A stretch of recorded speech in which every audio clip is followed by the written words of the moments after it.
All right. The name of this talk is Abortion Myths versus Research Reality.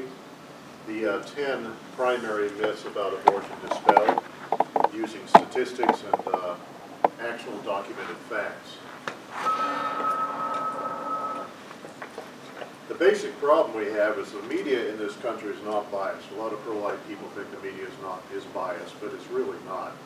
It means a bias is that its members unconsciously inject their personal opinions into their reporting. That's not the problem. The problem is that the media is corrupt. They know that they're biased, and they uncritically repeat everything the pro-abortion movement says. They actively suppress opposing viewpoints. Maybe the best example of this is at the 2010 March for Life, when we had hundreds of thousands of pro-lifers out, and almost all the media coverage was on the 40 or so pro-abortion, pro-choice people on the steps of the Supreme Court. In fact, one article in the Washington Post made it appear as if all the people in the crowd, the pro-life crowd, were pro-choice by deliberately blurring their signs and having a headline that said, "Abortion Activist March." They had a nice, clear National Organization for Women sign, and then hundreds of thousands of pro-lifers with everything blurred, so it just looked like a giant group of pro-life people. So the problem is corruption in the media, and the pro-abortion people actually agree with us. Susan Millsaps of Mayoral says the media's been our best friend in this fight. They claim objectivity, but I know that they're all pro-choice. And Boston Globe legal reporter Ethan Bronner said, "I think that when abortion opponents complain about a bias in the newsrooms against their cause, they're absolutely right. Opposing abortion in the eyes of most journalists is not a legitimate, civilized position in our society." So that's a statement of the problem. Let's look at some of the myths that they perpetuate.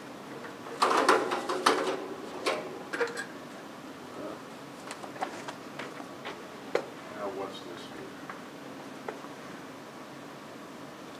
The first myth is the world is overpopulated, so we have to have abortion and birth control. This is still repeated ad nauseum in the press today. The most common claims are that 88 million people are added to the world's population every single year, and the population of the world doubles every 37 years. Now this is true at one single point in the year 1964. The world's population was increasing at the rate of 88 million people per year, and the population of the world would double every 37 years if it was doubling at the rate it was in May 1964. Okay, nearly half a century ago. Since that time, the population growth rate has really gone down a lot.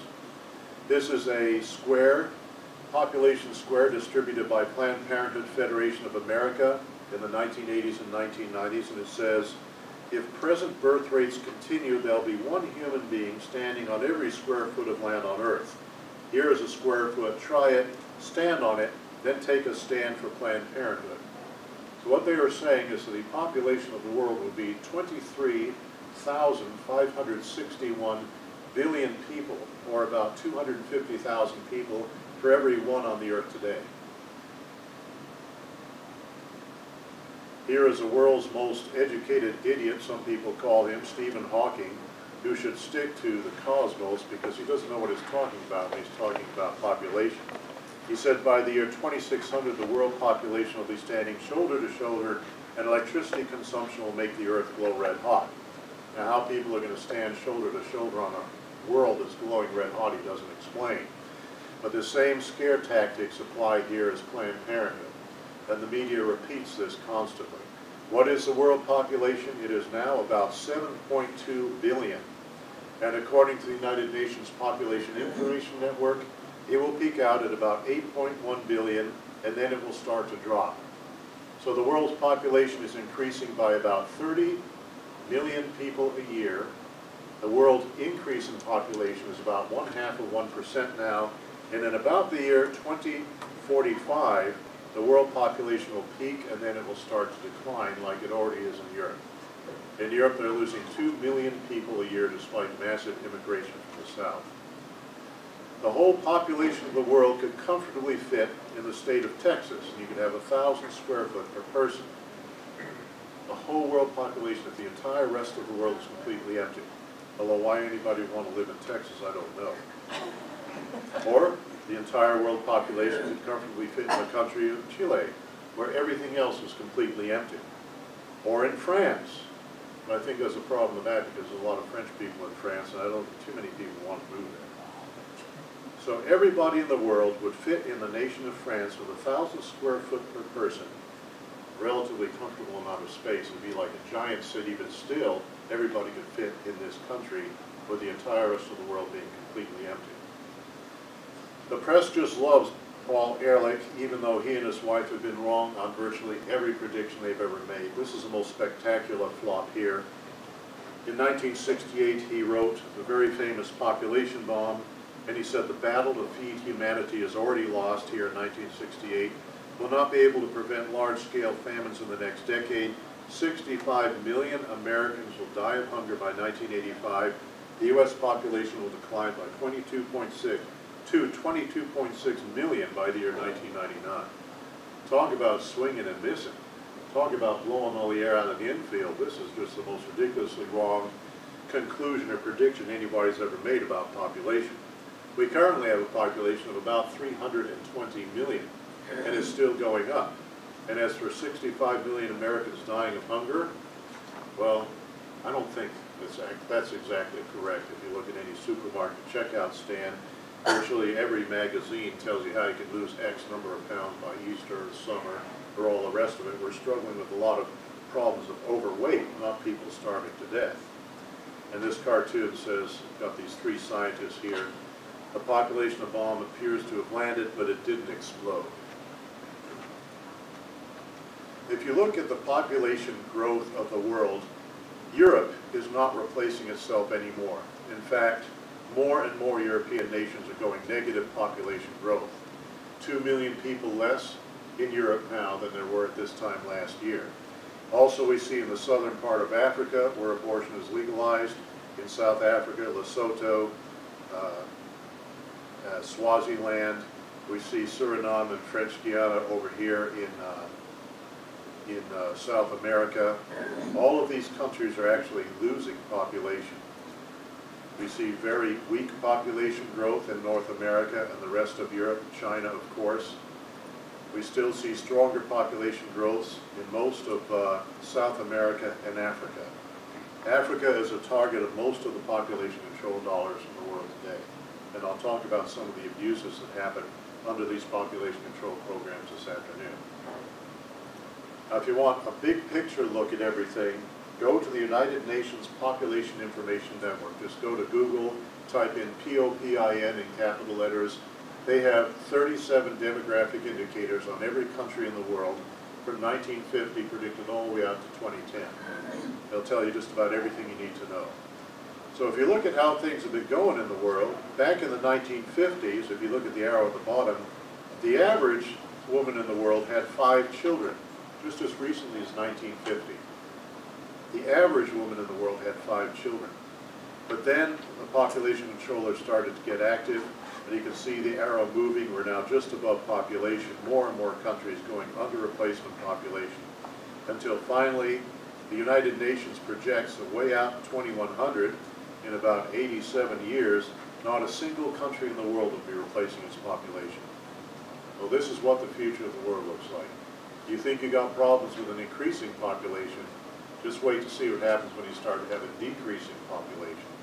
Places like Singapore, Hong Kong, Japan are having fits trying to provide for an ever-increasing elderly population.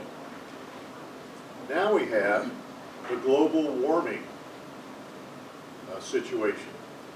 I don't know if anybody here remembers, but back in 1975, everybody was agreed that the Earth's climate seems to be cooling down, says Newsweek magazine. Meteorologists are almost unanimous in the view that the trend will reduce agricultural productivity. If anybody spoke out about this, they were just ridiculed as being unscientific. Now, Newsweek has completely turned around and said the atmosphere may be reaching the limit of its capacity to absorb emitted carbon dioxide without falling into a disastrous greenhouse effect. Total flip-flop in 17 years.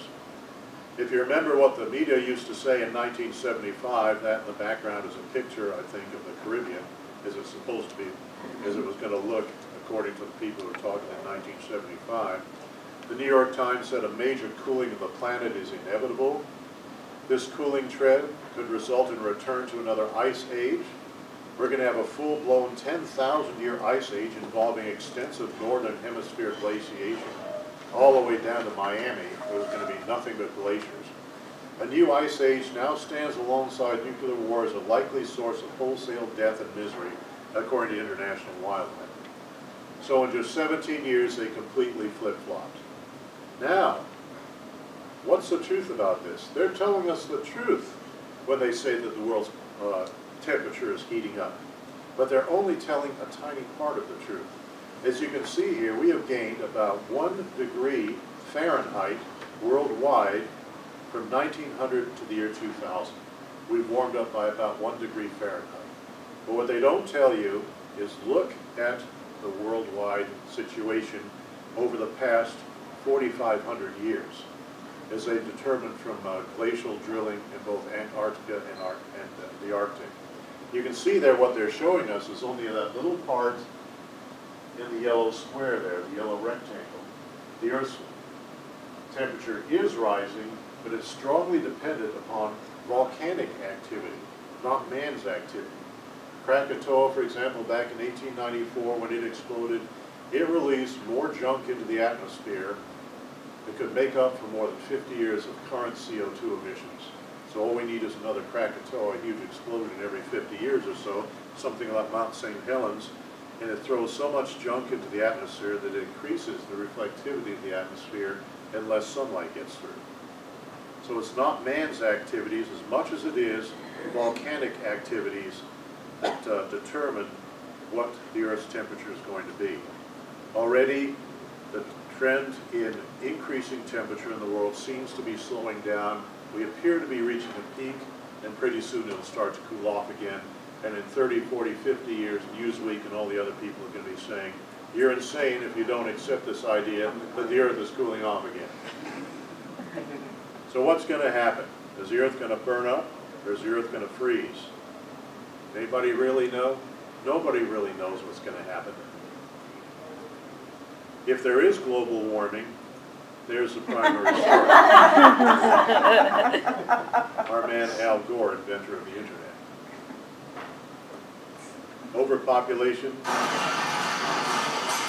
that myth is definitely busted. The second myth is that 70,000 women die worldwide each year from unsafe abortion. Their infallible equations are any abortion that's illegal is unsafe, and any abortion that's legal is safe. So keep this in mind when they talk about unsafe abortions. The United Nations is really saying a code word for illegal abortions. Every single time they've estimated the number of abortion deaths in the world, they've been lying. They said that 600,000 women died every year in Russia. The actual number was about 1,800, and that's probably high. Same for India. They said 400,000 women dying of abortion every year in Brazil. The actual number is 241. We have Nigeria. They recently said that 220,000 women died every year. Even the government disputes that. The actual number is a maximum of 300. Mexico, they say that 140,000 are dying every year. The actual number is 159, and so on. United States, 10,000, when the actual number is about 40 or 50.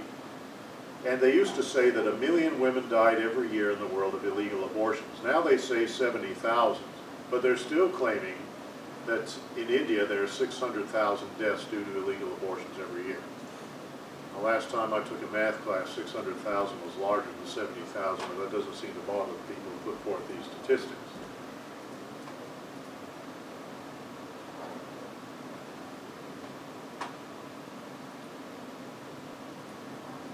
What's all of this?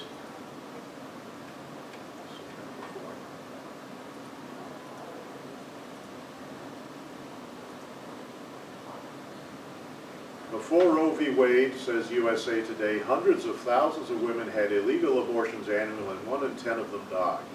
Their estimated number of illegal abortions was 2 million. So you just do 10% of that, and you get 200,000 women dying of illegal abortions in the United States every year before Roe v. Wade.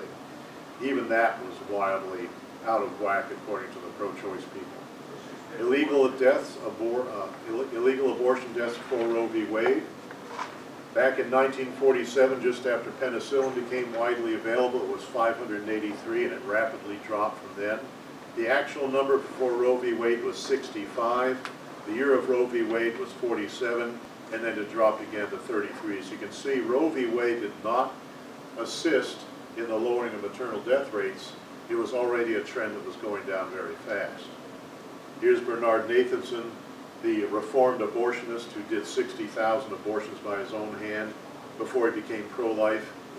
He said, how many deaths were we talking about when abortion was illegal? In NARAL, we always talked about 5,000 to 10,000 a year. I confess I knew the figures were totally false, and the others did too if they stopped to think about it, but it was a useful figure, widely accepted, so why go out of our way to correct it with honest statistics? The overriding concern was to get rid of the abortion laws. So there's the foundation of where the 5,000 and 10,000 number came from. It's just a simple, bare-faced lie, and they admitted it. So where do their numbers come from? Hospital statistics. Whenever I go around the world and I ask the pro-choice people, the pro-abortion people, where does this number come from? They always tell me hospital statistics, and I always ask them, would you mind if I see the statistics? And say, oh no, you can't, they're confidential. Last time I was in Trinidad and Tobago, I heard this number of 364 women dying every year of illegal abortions. I said, where did you get that number? And they said, well, we have 7 hospitals in TNT, most of them in Port of Spain. A couple of months ago, we had a woman die of an illegal abortion in one of those hospitals. So what we did was we just took one woman dying times 7 hospitals times 52 weeks a year, that's 364.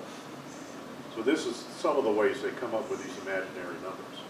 Vague global estimates of abortion complication rates and personal experience. About 20 or 30 years ago in the pro-life movement, every abortionist, every feminist knew at least one woman who died of an illegal abortion.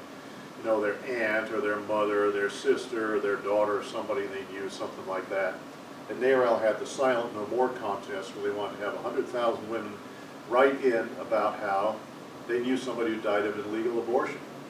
Well, they entered 47 letters into the congressional records, 47, and a lot of those were medically impossible. One lady wrote in and said, well, my baby died inside me at the age of 4 months, and it kept growing and growing, and I had to carry that baby all the way to term and deliver a dead baby. How the hell can your baby grow when it's dead? You know, NARAL didn't even bother to check the letters before they put them into the congressional record. So we say, how can you tell when a population controller is lying? After years and years of studying these people, if you watch their lips, when their lips are moving, they're lying. Everywhere we go in the world, they come up with these wild numbers, and they're always based upon nothing but what I call anal extractions. They just pull them out. When abortion is legalized, more women die, not only from the physical complications of abortion, because the same people doing abortions before it was legalized keep doing it after it's legalized. So the back alley just moves around to the front alley and they continue doing abortions.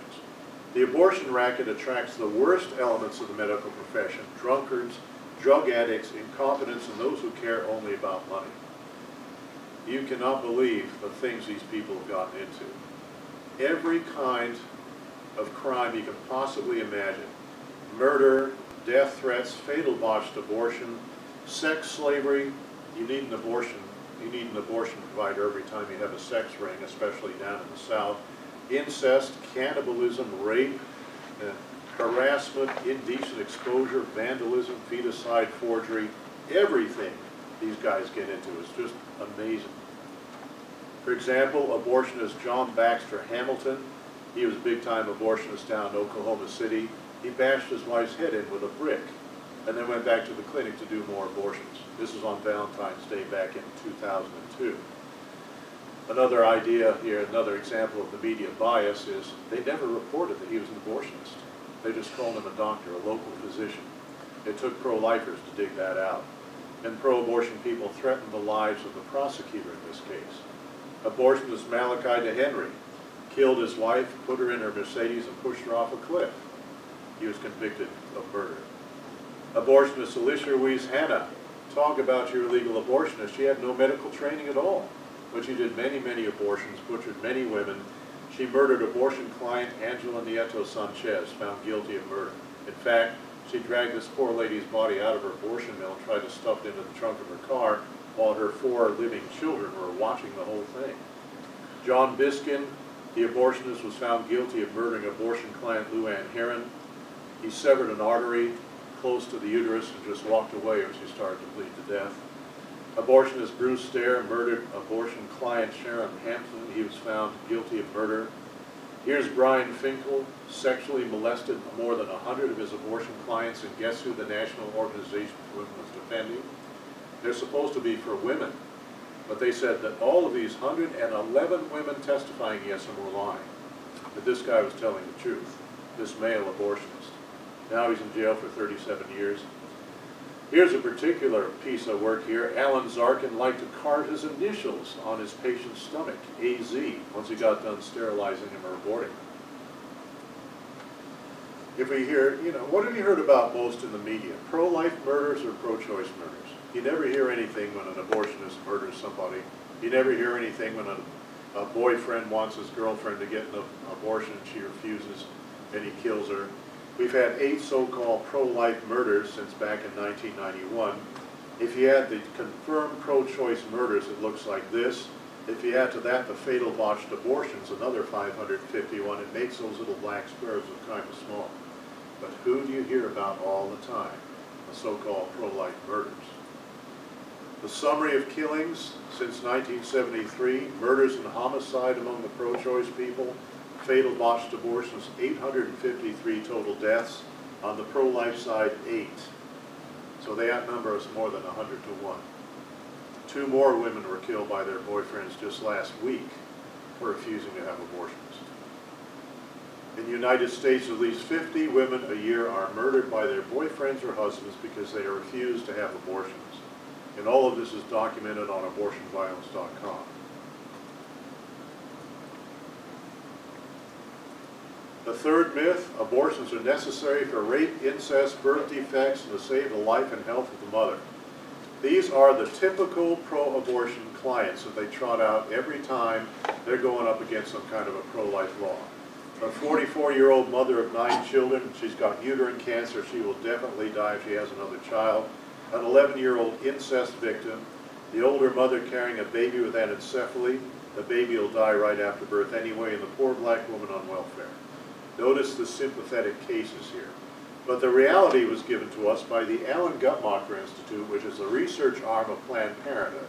So they are no friends of pro-life people. They interviewed 4,000 women getting abortions in their abortion clinics, and these are the reasons they gave. Don't have enough money. I don't want the responsibility. A baby will change my life. I have problems in my relationship. I'm not mature enough. I have enough kids. I want to keep my pregnancy secret. My boyfriend or husband forced me. The baby's deformed. I was raped. Pregnancy threatens my life or health. Total of about 5%. 5% for the true hard cases. You can see the bottom 3 categories. Now we look at the states that have asked women about 1.29 million abortions. Why are you having this abortion? For the mother's life or physical health turned out to be about 1%, the mother's mental health about 1%, rape and incest about 1/10%, fetal birth defects or eugenics about 0.6% for a total of 3%. 97% were therapeutic or social to save the lifestyle of a mother type abortions. And nobody seems to know this. What the abortionists say, each and every pregnancy threatens a woman's life. Every pregnancy should be aborted. A medically necessary abortion is any abortion a woman asks for. So the impression the media gives all the time is that all of these abortions that are done in the United States are done for these hard cases. And surveys of people by Gallup and pro-life groups have shown that people think that 75% of all abortions are done are for rape or incest to save the life of the mother. 75%. The WHO, World Health Organization definition of health means abortion on demand we found in other countries. Health is a state of complete physical, mental, and social well-being, and not merely the absence of disease or infirmity. So how these sneaky people work in the rest of the world is they say, we just want this country, this Uganda perhaps, is under heavy attack right now. All we want is exceptions for abortions to save the life and health of the mother. And everybody thinks, oh, that sounds good. Those just happen to be a few cases. But then they turn around and say, okay, now you have abortion for life to save the health of the mother. Health means everything. Complete physical, mental, and social well-being. That's how they work. Number 4, it's her body so she can do with it as she pleases. My baby is pro-choice, says this young lady at the March for Death in Washington, D.C. I think this is what her baby looks like when she says that. Why don't you ask me what my opinion is? We do agree that a woman does indeed have the right to control her own body, but nobody has the right to destroy somebody else's body.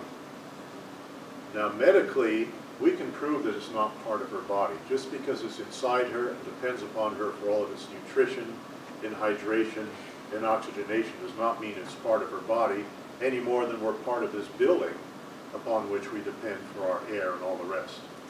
Why is a preborn child not part of the mother's body? All mothers are female, half their children are male. How can a human being be both male and female? The mother and baby frequently have different blood types, leading to, in some cases, Rh incompatibility. The baby can be a different race from the mother. The mother's immune system recognizes a preborn child as non-self and actually attacks the implanting zygote, which has to defend itself against her attack. Therefore, it's not part of her body. The baby can die without the mother dying in miscarriage. The mother can die without the baby dying. I had a case in Portland, Oregon recently where this pregnant woman decides she wanted to kill herself, so she jumps off the top of a building, hits the sidewalk, and dies. A passing doctor did an emergency C-section on her and delivered her baby, who was perfectly fine except for both legs were broken. The baby initiates a process that culminates in the leaving of the mother's body. No other part of the body does this. And finally, the number one reason, the DNA of the mother and the baby are completely different, which means they're completely different beings. A cartoon here with somebody yelling at a bullhorn, it's a choice, not a child. And the little kid is saying, 1,000,000 terrorists in the world and this lady wants to kill me. Number 5, we really don't know when life begins. Well, we really don't, huh?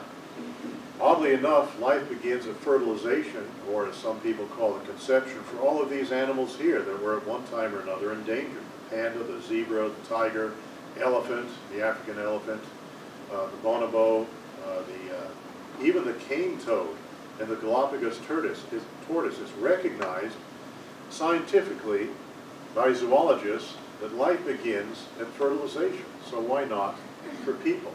What they're really saying is, I don't know when life begins and I don't care. An unborn child meets the scientific and legal conditions for life by the time he or she is only 5 weeks old. Beating heart, brain waves, consuming nutrition, excreting waste, and so on. There is no way this cannot be a living human person. And every embryology and fetology textbook will tell you exactly this. Here's some examples. A zygote is the beginning of a new human being, i.e. an embryo. Developing human, clinically oriented embryology. Development begins with fertilization, the process by which the male gamete, the sperm, and the oocyte unite to give rise to a zygote. Langman's medical embryology, which is my favorite. The zygote, formed by the union of an oocyte and a sperm, is the beginning of a new human being. Every embryology and fetology textbook says this. The unborn child is a living human being, for the embryology textbook tells me so. Not the Bible, the embryology textbook, a scientific fact. Sometimes we hear the term potential life bandied about. So what the heck is potential life? Nobody seems to know. It's not a scientific term. It's based purely on metaphysical voodoo. It's just something they made up to try to dehumanize the unborn child.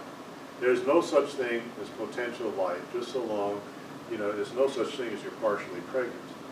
Everything is either dead or alive. There's no in between. If you take any cell from a preborn baby, the eye cell, skin cell, liver cell, any cell, Any microbiologist can tell you it's both living and human by examining its chromosomes. It's not up to us to prove the preborn child is human and living. Since they want to kill him, the pro-abortionists must prove that they're not. And nobody's ever been able to prove that they're not. Number 6, third trimester abortions are rare or non-existent. You remember the battle over partial birth abortion a few years. First, the pro-abortion people lied by saying that all DNX, or dilation and extraction abortions, were necessary to complete a safe delivery. So we took care of that. Then they lied. They said that the unborn child always dies of anesthesia overdose before the DNX. So we disproved that. Then they lied.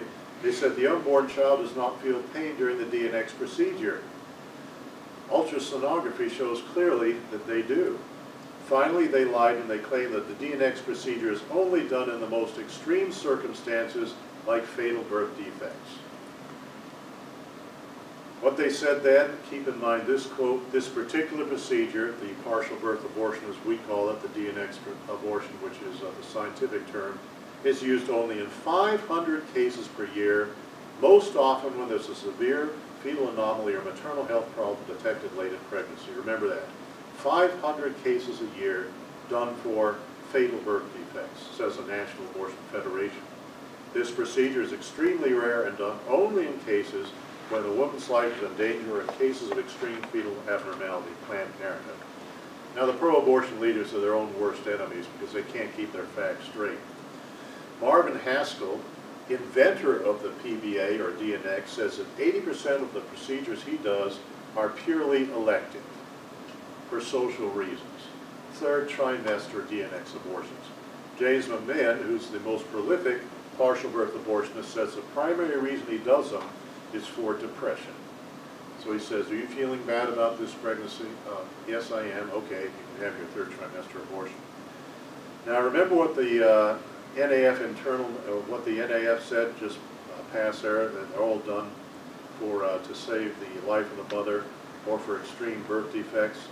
They said most partial birth abortions are performed for reasons like lack of money or health insurance, social psychological crises, lack of knowledge about human reproduction, etc. So they said that in 1993, and 2 years later they say they're only done to save the life of the mother or in extreme cases of birth defects. So these guys can't even keep their own stories straight. Here's George Tiller. We have some experience with late terminations, he says, chuckling. About 10,000 patients in the third trimester in something like 800 fetal anomalies between 26 and 36 weeks in the past 5 years. So the National Abortion Federation says 500 partial birth abortions a year. This guy here, by himself, did 2,000 a year. National Abortion Federation says almost all of them are done to save the life of the mother or for severe birth defects. This guy here says 8% were done for birth defects. So the partial birth abortionists themselves are telling us what the story really is. Ron Fitzsimmons, who is the executive director of the National Coalition of Abortion Providers, got sick of this and he said, when you're a doctor who does these, and the leaders of your movement appear before Congress and go on network news and say they're only done in the most tragic circumstances, how do you think it makes you feel? You know they're primarily done on healthy women and healthy fetuses. It makes you feel like a dirty little abortionist with a dirty little secret. I think we should tell them the truth, let them vote, and move on. They don't like Ron Fitzsimmons very much. Why do women have late-term abortions? Another study done by the Guttmacher Institute. They misjudged the gestation, 31%, hard to arrange an abortion, afraid to tell parents or partner, she took her time deciding, waited for her relationship to change and it didn't, somebody pressured her to wait, something changed after the pregnancy, didn't know she could get a late abortion, fetal anomaly, 1%. This is from the women themselves. Other reasons, 9%. Remarkably, some of the cases they describe as one girl was about 16 years old. She was 32 weeks pregnant. That's 8 months along. And the reason she wanted to get an abortion is because she wanted to go to Disneyland with her friends, and she wanted to be able to go on the rides with them when they say you can't ride when you're pregnant. Third trimester abortion for a reason like that. How many third trimester abortions? Well, since the beginning, back in 1967, when the first states legalized it, you can see the numbers here, nearly 600,000 third trimester abortions. They're not a trivial number. Total since 1966, 55 million abortions. Then we have fourth trimester abortions, what Kermit Gosnell calls them. He's on trial right now up there in Philadelphia. Have you all heard about this case of Kermit Gosnell? He had this filthy abortion clinic. 17 years it had not been inspected because the pro-choice governor said, well, it's an obstacle to women's health. It's an obstacle to women getting abortion if we inspect these clinics. So this guy would deliver the baby and then he'd kill it by severing the spinal cord. According to testimony in the grand jury report, you can see the URL here if you want to read it for yourself. Just look up Gosnell grand jury report in Google and it'll take you right to it. They probably killed over 1,000 babies this way. Waited till the baby was born and then chopped his spinal cord in half. Fourth trimester abortion. National Abortion Federation knew about this and said nothing. The pro-abortion groups knew about this and said nothing. In fact, 2 of his staffers needed to get abortions themselves, they said, and they wouldn't go to him for an abortion, they went somewhere else. And yet he operated with the full knowledge and consent of the so-called pro-choice community. So do not tell me that third trimester abortions don't exist. Here's a little cartoon, we'll bash this puppy's brains out for money. The guy says, unemployed partial birth abortionist. He'd go to jail if he bashed out a puppy's brains. What about third trimester viable babies?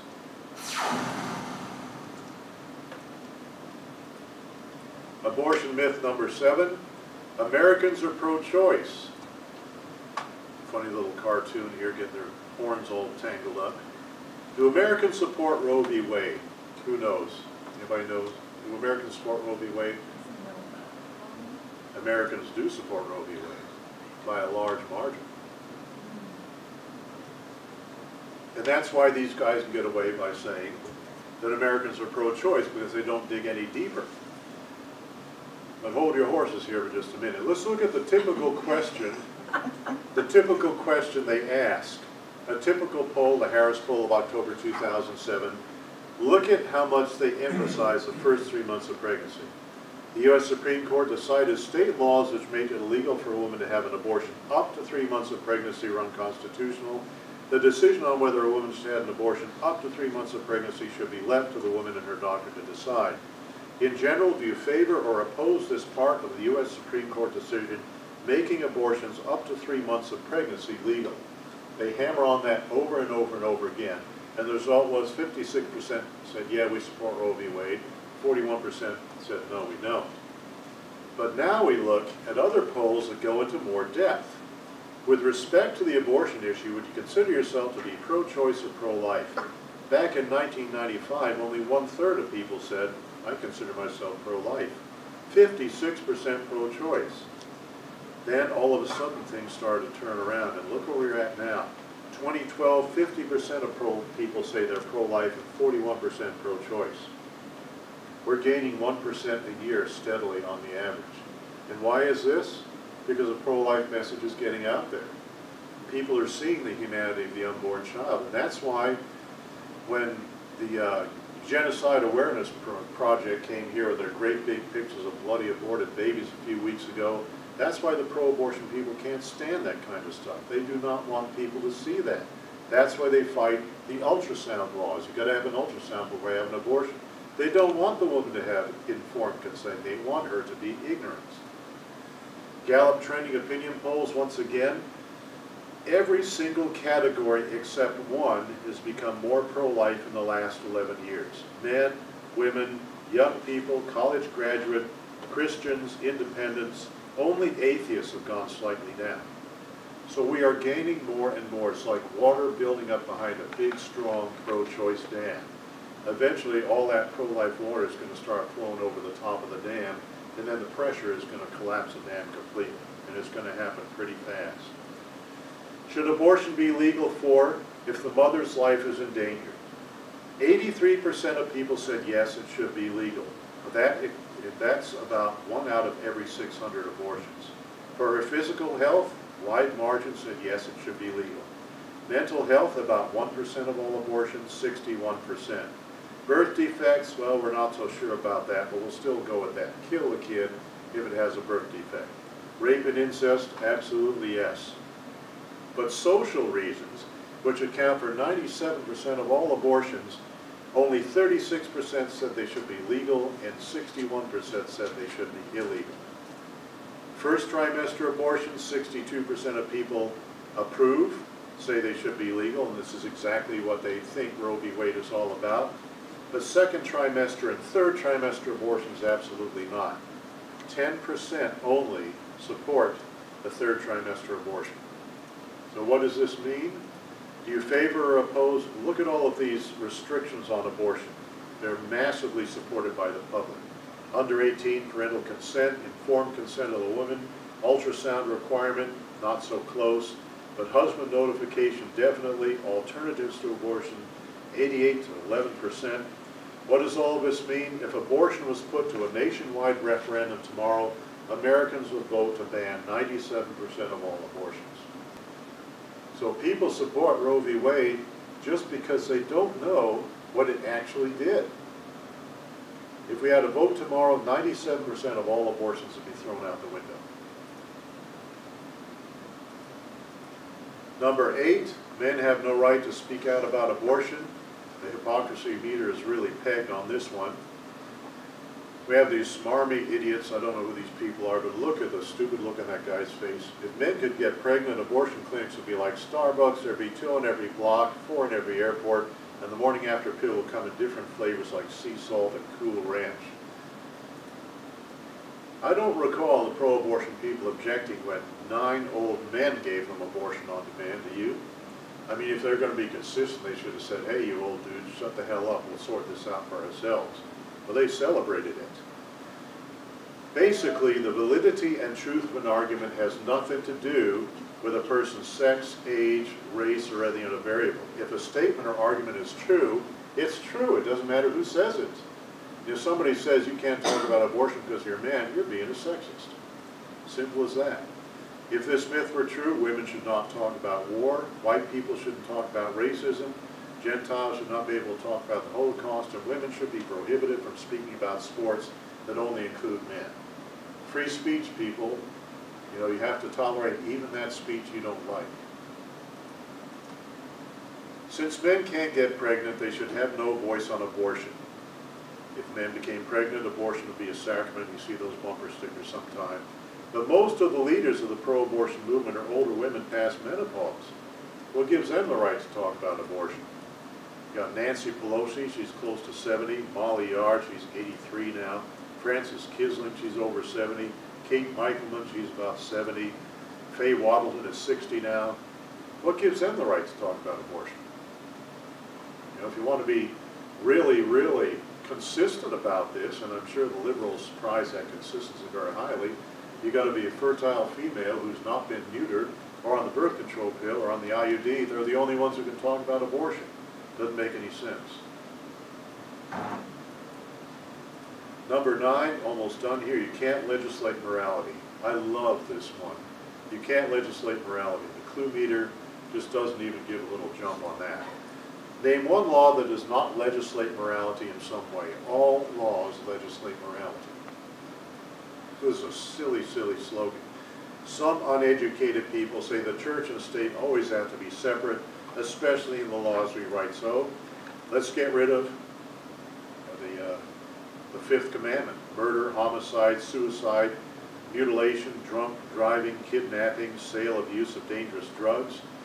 Thou shalt not steal. Robbery, fraud, shoplifting, stealing, larceny, theft, embezzlement, libel, slander, and perjury. Thou shalt not bear false witness. Most of the laws in the world are based upon the 10 commandments. And if you want to get rid of all of those, you're going to have total anarchy. You can do anything you want to do. Don't fall for the silly slogan, you can't legislate morality. We do it all the time. Finally, you get all Theseus here. Finally figured out he'd got himself in a situation with the old Cyclops there. Number 10, every child must be a wanted child. Legal abortion, says NARAL, Pro-Choice America, it's NARAL something else now, I think, will decrease the number of unwanted children, battered children, child abuse cases, and possible subsequent delinquency, drug addiction, parallel parking, acne, everything else you want to talk about, a host of social ills believed to be associated with neglectful parenthood. They promised us everything back in 1974. Did it come true? The wanted child is hideous because it takes away all value from the unborn child. Slavery did this, and so did the Nazis. This logic could just as easily be applied to born children as it could be to preborn children, and it is many times every year. The rate of murders of newborn children and infants has also increased drastically since abortion was legalized in '73. Cases of substantiated child abuse in the United States before Roe v. Wade, about 200,000. Child abuse rate per 1,000 children annually, about 2.9. Right after Roe v. Wade, it started to go way up, and it doubled in just 8 years. Then it nearly doubled again by 1985. By 1995, it had gone up by a factor of 5. 1 million cases of substantiated child abuse every single year as of 1995. So Roe v. Wade gives you the idea, well, if I can dispose of this child a few days before birth, why can't I get rid of this child a few days after birth? And that's actually been used in some defenses of women who've been accused of infanticide. So, once again, NARAL was lying. They didn't know what they were talking about. Roe v. Wade has led to a flood of child abuse cases. Every child, a wanted child, is just a horrible slogan.